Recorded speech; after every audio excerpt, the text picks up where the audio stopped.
Hello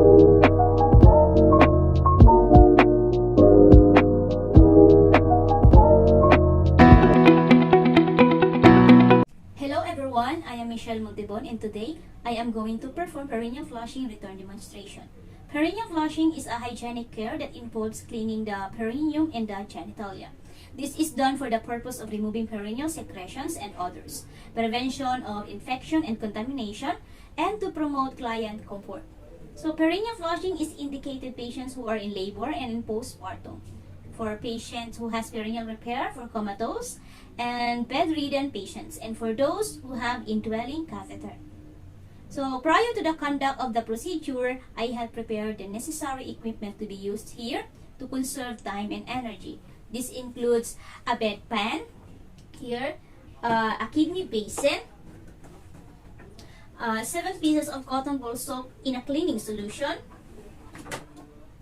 and 7 pieces of dry cotton ball, sterile forceps, working gloves, perineal pad, pitcher with warm water, and new set of clean underwear here. And also I also have performed hand washing to protect my patient and myself as well from infection and cross-contamination. Now I'm going to introduce myself to my patient, verify my patient's identity, and explain the procedure to my patient to gain her consent and full cooperation. Good morning, ma'am. I am Michelle and I will be your student nurse for today. May I see your wristband po? Can you please state your complete name and date of birth? Okay, thank you very much. So today, ma'am, I will be doing the perineal flushing. So basically, I am going to wash your genital area so that you will feel comfortable and refreshed. So before we begin, I am just going to close the door so that no one from outside will be able to disturb us while we're doing the perineal flushing, okay? Okay. So close the door to ensure patient's privacy. After doing so, place the patient in a dorsal recumbent position because this provides a good visualization of the area to be cleansed. So ma'am, I need you to flex your knees. Okay. Here.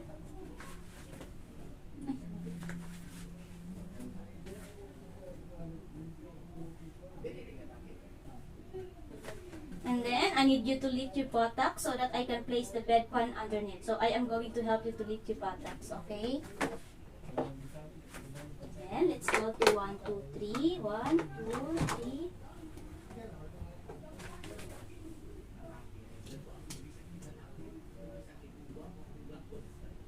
Okay. Thank you. So after doing that, I am going to wear the working gloves and then start cleaning the perineal area of my patient.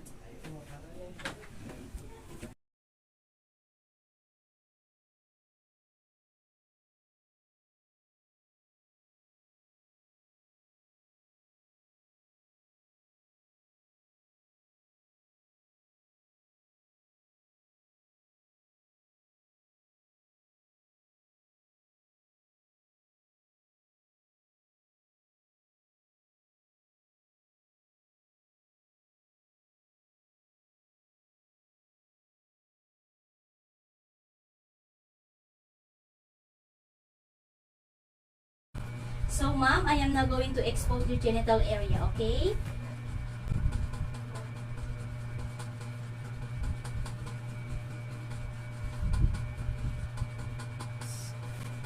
So expose only the area to be cleansed and to help the patient avoid having chills and for getting embarrassed. So after doing that, I am going to flush a warm water over my patient's perineal area. So ma'am, I am now going to pour a warm water over your perineal area.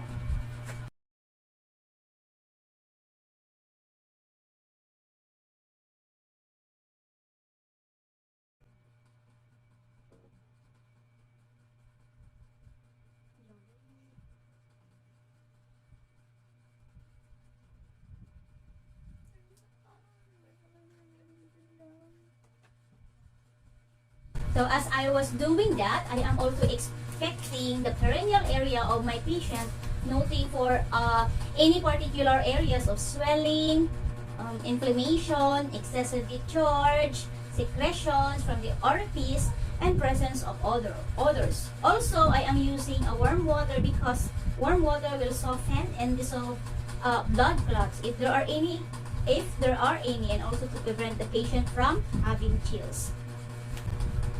Now, I am going to proceed with cleaning the perineum or cleaning my patient's genitalia.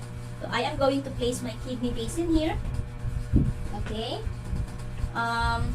This is where I am going to discard the used cotton balls using my sterile pick up forceps. So I am going to pick up a cotton ball and then start cleaning the genitalia of my patients. Starting the midline from the symphysis pubis down to the anus. So ma'am, I will begin. Okay.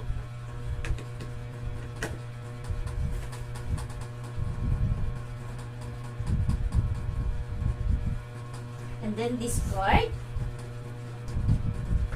And then I am going to pick another one and start cleaning the labia majora from the further side and start at the mons pubis down to the anus by way of figure 7.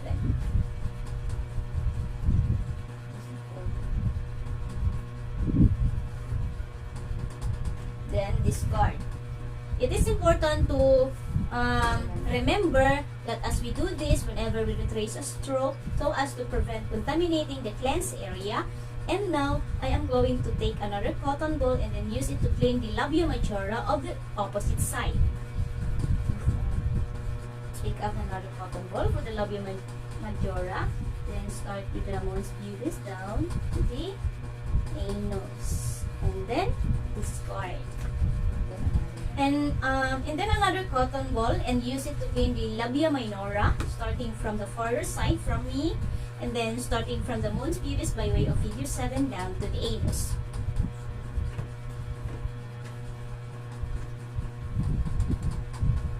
Start from mons pubis, labia minora, and then down to the anus, and then discard. Next, I am going to pick up another one and then do the same on the other side. Start to the mons pubis, and then the labia minora, then down to the anus, and then discard. So after doing that, I am going to clean the groin area of my patient.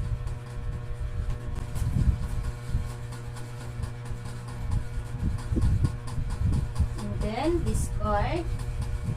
And after doing that, and then do the same on the other side and then discard.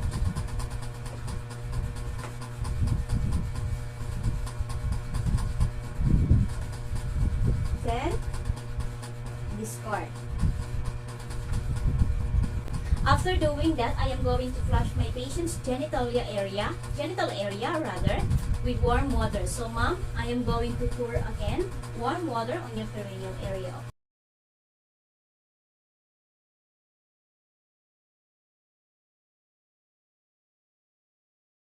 After doing that, I am going to dry my patient's genital area using my dry cotton balls. Here, so now I am going to pick up a cotton balls and then do the same strokes. So I use for cleaning the genitalia, so I am going to begin pick up a cotton balls. I'm going to begin in the midline from the symphysis pubis down to the anus, and then discard.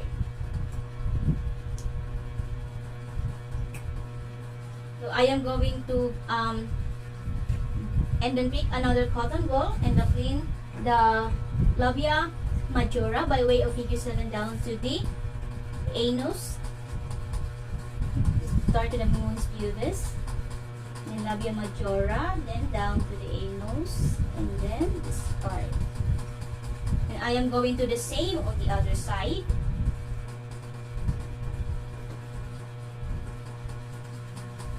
Start in mons pubis, the labia majora, and then down to the anus, and then discard. Then another cotton ball for the labia minora.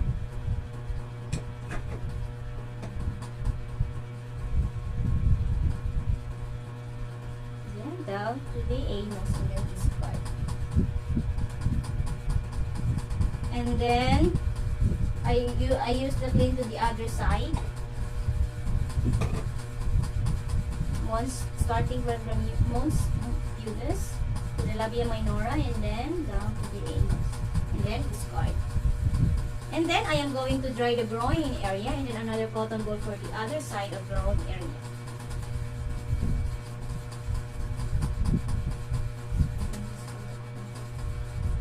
Then discard. Then do the same side. Then discard.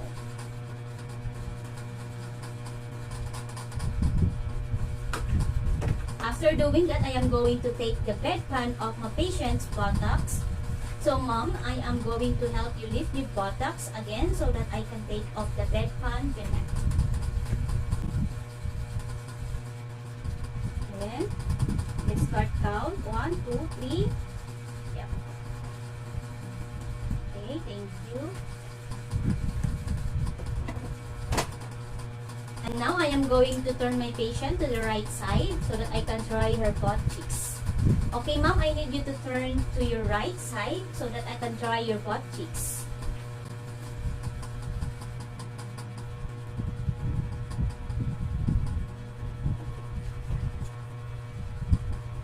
Okay, I help you to turn the right.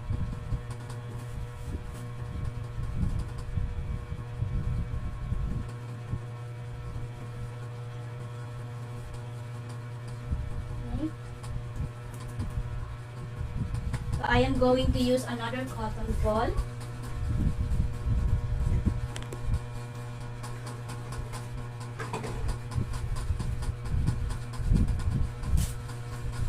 And then discard.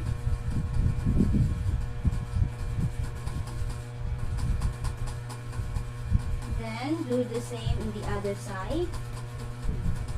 And then discard.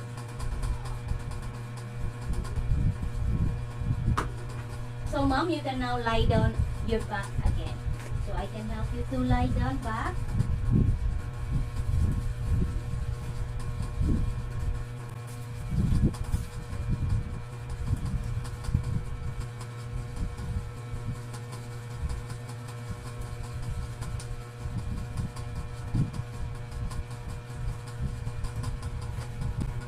So now, since we're done, I am going to place a perineal pad on your underwear, and let you wear it, okay?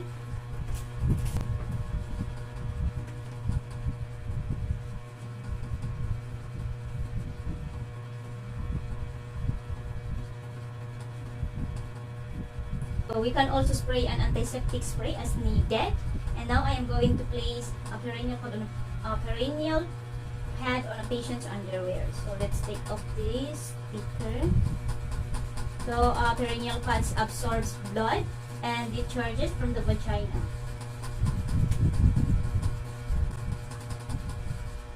So I am going to place the perineal pad in an up and down motion. Now that I am done, I am going to let my patient wear her underwear. Okay, ma'am, so you can now wear your underwear.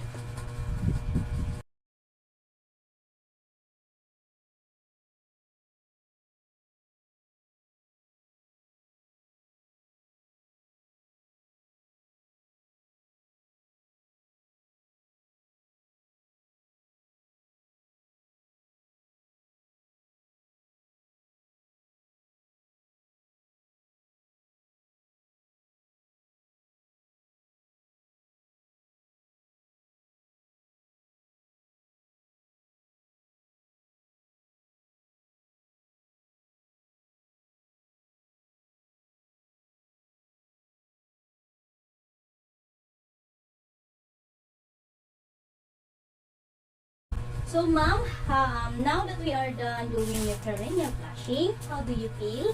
Are you feeling refreshed? So yes, so that's good to hear you, ma'am. So since we're done, I am going to leave you now and let you have some rest. And if you need anything, do not hesitate to use the call button so that I can go back here and attend to your needs. So thank you very much, ma'am. After doing that, After doing the procedure, I am now going to proceed to the aftercare of the equipment that I use, and then document the procedure that I had just done, and then perform hand washing right after.